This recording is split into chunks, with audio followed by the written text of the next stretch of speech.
Hello friends, welcome back to Prem Bhatia. इस video में हम डायबिटीज़ के बारे में जानेंगे। तो सबसे पहले यह जान लेते हैं कि डायबिटीज़ क्या होती है। हमारे शरीर में कई अंगों में से एक अंग है पेनक्रियाज या अग्नाशय। अग्नाशय में लैंगरेंस की द्वीप कोशिकाएं या आइसलेट ऑफ लैंगरेंस पाई जाती है और इनमें तीन प्रकार की सेल्स पाई जाती है: अल्फा सेल्स, बीटा सेल्स और डेल्टा सेल्स। इनमें अल्फा सेल्स ग्लूकागोन हार्मोन का सीक्रेशन करती है, जबकि बीटा सेल इंसुलिन हार्मोन का सीक्रेशन करती है। जब हम डाइट के थ्रू ग्लूकोज या शुगर को लेते हैं, तब बॉडी में ग्लूकोज की मात्रा बढ़ जाती है। उस समय इंसुलिन उस ग्लूकोज को शरीर में नियंत्रित करने का कार्य करता है और एक निश्चित मात्रा से ऊपर बढ़ने से रोकता है। यदि किसी कारण से बॉडी इंसुलिन सीक्रेट नहीं करती है या बॉडी इंसुलिन नहीं बनाती है या कम बनाती है, तो यह बढ़ी हुई ग्लूकोज की मात्रा ब्लड में ही बनी रहती है। इसे ही डायबिटीज़ कहा जाता है। तो इस प्रकार से आप देखते हैं कि हाई ब्लड शुगर में इंसुलिन काम करता है और लो ब्लड शुगर में ग्लूकागोन कार्य करता है। यानी ये दोनों हार्मोन एक दूसरे के विपरीत कार्य करते हैं और शुगर लेवल को नियंत्रित रखते हैं। एक व्यक्ति में ब्लड शुगर लेवल की जांच 3 तरीके से की जा सकती है। पहली है सुबह बिना कुछ खाए पिए की जाने वाली जांच, जिसे फास्टिंग ब्लड शुगर कहा जाता है। इसकी नॉर्मल रेंज 70 से 100 mg पर डेसीलीटर के बीच होनी चाहिए।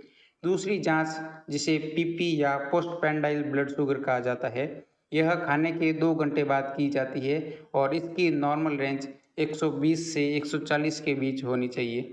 और तीसरे प्रकार की जांच जो कभी भी की जा सकती है, इसे रैंडम ब्लड शुगर कहा जाता है और इसकी रेंज 70 से 150 के बीच होनी चाहिए।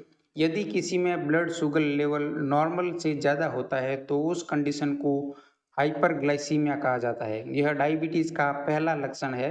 इस बढ़ी हुई ब्लड शुगर को शरीर से बाहर निकालने के लिए किडनी यूरिन के प्रोडक्शन को बढ़ा देगी, जिससे पॉलीयूरिया कहा जाता है।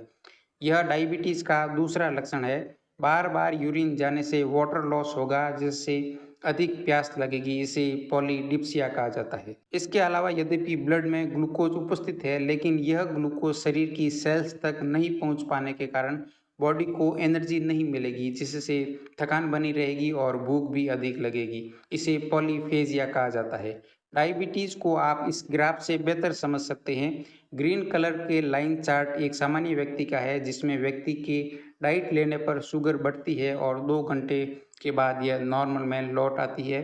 किंतु व्यक्ति में डायबिटीज़ की स्थिति होने पर इंसुलिन की कमी के कारण शुगर लेवल सामान्य अवस्था में नहीं लौटता है। आप माइल्ड और सीवियर पेशेंट में ग्राफ लाइन को अलग-अलग इस तरीके से देख सकते हैं। अब देखते हैं कि डायबिटीज़ कितने प्रकार की होती है।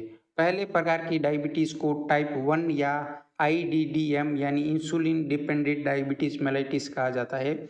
इसे जुवेनाइल ऑनसेट डायबिटीज़ भी कहा जाता है। यह कई कारणों से हो सकती है, जैसे auto immune destruction of beta cells, genetic defect, virus या केमिकल से हो सकती है। यह किसी भी एज में हो सकती हैं, लेकिन अधिकतर यंग एज में छोटे बच्चों में होती है। सभी डायबिटीज़ मरीजों में से 5 से 10% मरीज इस प्रकार की डायबिटीज़ के शिकार होते हैं। दूसरे प्रकार की डायबिटीज़ को टाइप 2 डायबिटीज़ या non insulin dependent diabetes mellitus कहा जाता है। यह अधिकतर मोटापे के साथ देखी जाती है। यह भी जेनेटिक डिफेक्ट, वायरस या केमिकल की वजह से हो सकती है। यह किसी भी उम्र में प्रकट हो सकती है, लेकिन अधिकतर 40 की उम्र के बाद दिखाई देती है और 90 से 95% मरीजों में इसी प्रकार की डायबिटीज़ देखी जाती है। एक और प्रकार की डायबिटीज़, जिसे गेस्टेशनल डायबिटीज़ कहा जाता है, यह गर्भावस्था के दौरान प्रकट होती है, जो कि एबनॉर्मल ग्लूकोज मेटाबॉलिज्म के कारण हो सकती है, या जिनके फैमिली में किसी को डायबिटीज़ है, या किसी में इनफर्टिलिटी की प्रॉब्लम है, या जिनके स्टिल बर्थ हो रहे हैं, या जन्मजात बच्चे का वजन 4 किलो से अधिक हो, तो उसमें इस प्रकार की डायबिटीज़ संभव है। इसके डायग्नोसिस के लिए ओजीटीटी टेस्ट किया जाता है। तो आई होप ये जानकारी आपको पसंद आई होगी डायबिटीज़ के बारे में। तो अगर पसंद आई है तो लाइक कर लीजिएगा और अपने फ्रेंड के साथ शेयर कीजिएगा, और यदि चैनल पे पहली बार है तो चैनल को सब्सक्राइब करके बेल आइकन दबा के अपने फ्रेंड के साथ चैनल को भी शेयर कीजिएगा। चलिए मिलते हैं एक और फ्यूचर वीडियो में, तब तक के लिए bye bye. Thank you very much.